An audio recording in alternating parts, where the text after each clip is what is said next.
en 2013 au plus tard.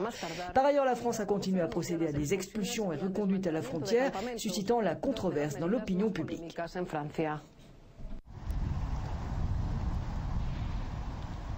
Ils sont entre 160 et 180 Roms à avoir élu domicile dans ce terrain vague de Saint-Priest, près de Lyon. Ce jeudi matin, c'est avec la peur au ventre que la plupart se sont réveillés en sursis, car désormais expulsables à tout moment.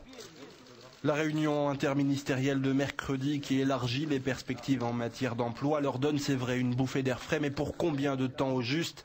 L'angoisse de ces femmes et de ces hommes, c'est de voir débarquer les forces de l'ordre et devoir se chercher une place ailleurs. Le gouvernement répond à un point sur lequel il n'est pas du tout mis en cause, c'est-à-dire l'accès au travail. Pour les charters, il ne nous dit rien, donc il va continuer. Et pour les camps, il nous a clairement dit qu'il continuerait.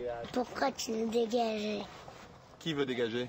Vous et le police, ils nous dégagent.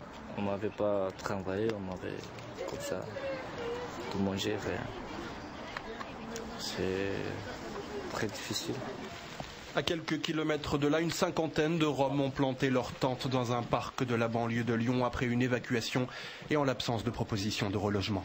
Quand on parle de donner du travail à des gens alors qu'on dit qu'on vide les camps illicites, on marche à l'envers, n'est-ce pas? Parce que moi je vois mal ces pauvres gens être tantôt dans telle rue ou dans l'autre et leur dire vous devez aller travailler.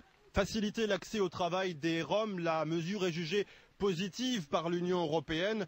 Beaucoup d'associations évoquent pourtant une vraie fausse annonce, car à leurs yeux, le fond du problème est ailleurs, d'autant que les évacuations se poursuivent.